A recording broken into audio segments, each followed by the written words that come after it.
One, two, three, start. You have invited me here on an auspicious day for this opening ceremony. I have come here gladly for a variety of reasons. Perhaps some people might wonder what is the connection between Gandhiji and this great factory, for he was apparently not fond of great factories. He thought much more of the village and the home, and yet I feel that this idea is due to a basic misapprehension. I am quite sure that if it had been our good fortune to have Gandhiji with us today, he would have been glad at the opening of this factory.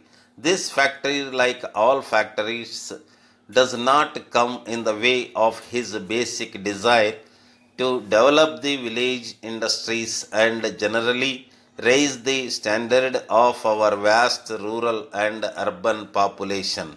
Some people take rather a narrow view of Gandhiji. None of us perhaps is fully capable of understanding all the aspects of his character. We cling to one or two aspects, not realizing that we do not see the whole of that remarkable personality. Many, I suppose, took the letter of what he said and paid little attention to the spirit, to the underlying philosophy for which he stood. You will remember that often he let us have some glimpses into his mind which would show that mind was deep and wide and looked not only at the millions of our people but at the whole of the humanity. Functioning at a particular moment in India as the leader of a great struggle against a mighty empire, we brought methods and tools into play which were particularly suited for that struggle as well as for the constructive activity of the nation. He laid stress on village industries, and even those who were critical of him and who were doubtful about village industries and the like today stand for village industries and the development of rural areas. Others have arrived only gradually at the conclusion he arrived at voluntarily. There is no conflict between that conclusion and this factory or other big factories that we might build because we try to coordinate the two approaches. There can be no real well being or advance in material standards in India without the big factory. I shall venture to say that we cannot even maintain our freedom and independence as a nation without the big factory and all that it represents. Nor, in my opinion, can there be well being and large scale employment in India, at least for a very considerable period to come, without widespread groups of village industries. We cannot keep pace with the modern world unless we adopt the latest techniques, whether it is for the big factory or the small or for village industry.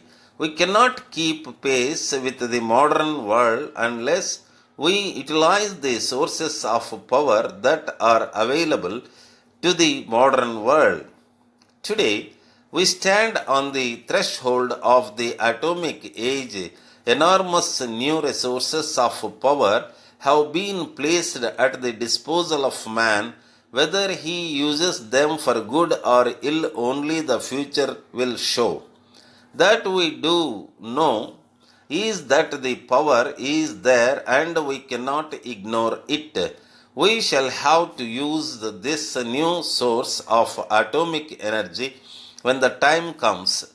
At the same time, everything has ultimately to be judged in terms of human welfare, and the only real yardstick we can employ is the happiness of our 360 million people. Therefore, I see nothing wrong in my coming here on Gandhiji's birthday and performing opening ceremony of this great factory. Dear friend, some time back you asked me to let you know the procedure adopted in selecting candidates. In reply, I am to say that a company, first of all, will arrive at a clear understanding of the nature of the post to be filled, then the personal department are ready to start on the next stage of their task, the discovery of a suitable person. First of all, they examine the possibility of filling the post from within the organization by going through their personal records to see if someone could be transferred or promoted to the vacant post. If so, all the various factors such a transfer would involve are considered. If not, the next step is to seek outsider, and how this is done will usually depend on the nature of the vacancy. If the post calls for exceptional qualifications or skills, the personal department might get in touch with a specialized staff agency. On the other hand, if a beginner is required, someone who has been successfully in a training but who has not yet had any experience, a request might be made to principals of one of well-known colleges. In other cases, the vacancy will be advertised in the local press. Application forms are then sent to those who are considered fit.